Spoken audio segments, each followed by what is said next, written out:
Hello, good day friends, welcome to this video. I'm here to talk about the official tokenomics as released by WCOIN developers. Now these guys are actually giving out 60% of their token allocation to the airdrop community. Now first of all, what these guys are actually doing is not something that is that new to the cryptocurrency space. For those of us that participate in DGen trading, you discover that there is an annual airdrop that will receive from JUP for participating in trading, staking and usage of the JUP product and its ecosystem, our interaction in general.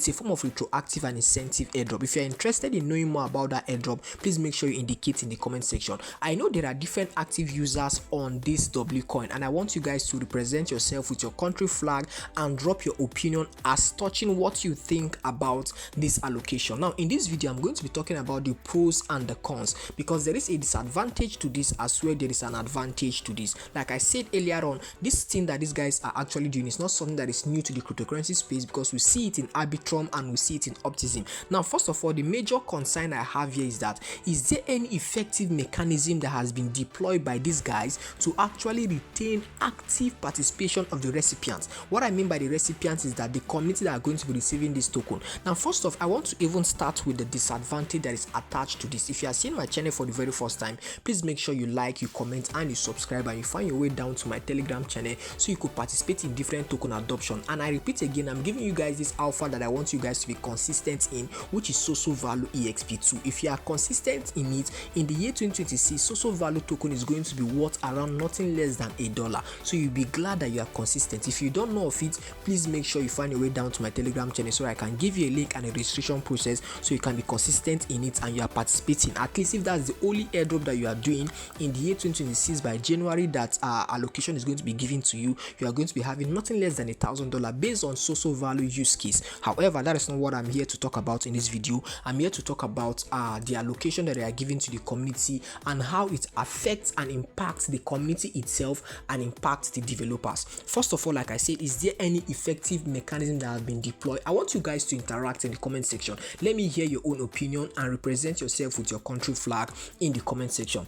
Now, first of all, we have a token that has actually been listed so far and it is called Hamster Combat, right?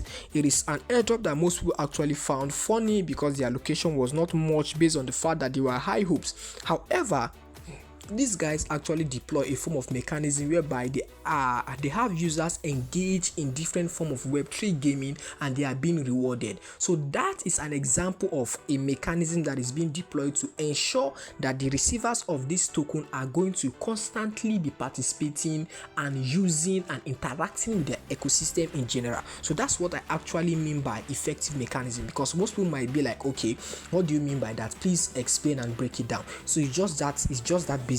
Now for WCOIN, so far so good. We don't even know what is the utility behind this token, right? Let me quickly go down to the disadvantage. The major disadvantage of giving out 60% of your token to the community is that first off, there is what we call dumping risks. Airdrop hunters in a token, let's say out of 100% of people that are hunting for airdrop, 70% of them are not there because they are believing in the token. They are just there so that they could actually make money off that token that is being listed. So even though your token have good utility, if people are being allocated and they receive their allocation after claiming, most times some people will sell 100% of the token or they will even sell at least 70%. It is very few people that hold the whole amount that is being allocated to them, even no matter how good your token is. If these guys are saying they are giving about 60%, in total it's almost about 70% if I look at this carefully, because 60% is given for allocation and then we have staking for the community. It's actually very funny that what they are giving to for marketing is 4%. If they are leaving just 4% for marketing, I don't want to talk about that. I want you guys to talk about the marketing in the comment section, because this channel, like I said, is an educative channel. Now, what I mean by dumping risks is that when users tend to sell the token at listing, it will affect the token economy, because a high sell pressure is going to lead to what we call downtrend pressure. That is, the value of the token, it will be depreciating. For example, let's give high hopes. Let's say they launch at $1, which is very impossible, and all the users that receive it on that day start to sell. It could go down to 0.00000000.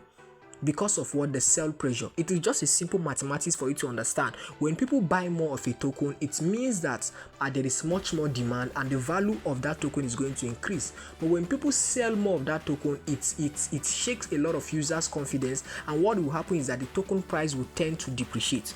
The next thing is that we have what? Low engagement quality and unsustainable tokenomics. Now the tokenomics that these guys are actually giving us out here is very unsustainable. 60% allocation, 10% for staking, 9% is given for ecosystem fund, codes and community. It's just as if these guys are just giving out all what they have. If you are giving codes and community 9%, blah blah blah blah blah blah blah, and there is nothing actually left for the team. That is why I feel like these guys, what they want to make out from the community is just what they are receiving from their claim. Because if these guys have something valuable to offer in the cryptocurrency space, they won't be giving out these huge amounts to the community. The highest that if a good token wants to actually launch at a good price, right? Most likely what they are going to do is that they are going to give about 30-40%, because what you are going to understand is that when token developers tend to tell you that they will be giving a large percentage of the token to you that is receiving the airdrop, just know that the listing price is going to be funny, because they are going to leave you with no choice but to hold that token. Whether you like it or not, you are going to just believe in the project, because what you are going to be receiving is not something that you can trade for anything beneficial. Most likely, if you have been participating in the project and you have been making use of your funds, either your TON, your USDT, or whatever you are doing.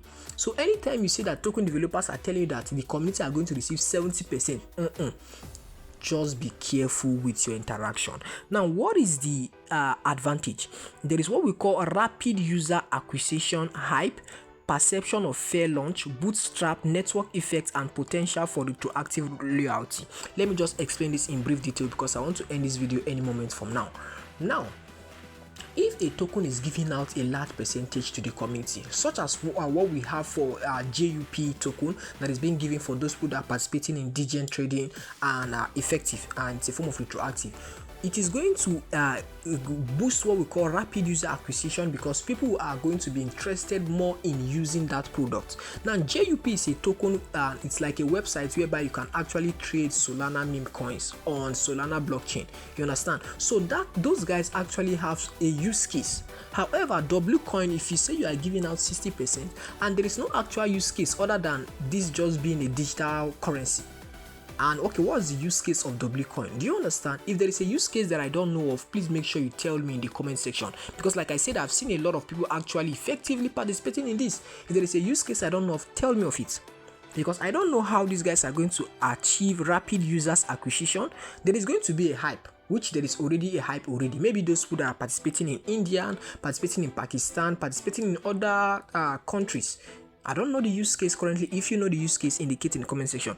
And there is a perception of fair launch. Like I said, the claim date has been extended. So the perception of fair launch is that, okay, the users are going to feel a form of ownership to the token. I don't know what you are going to be owning.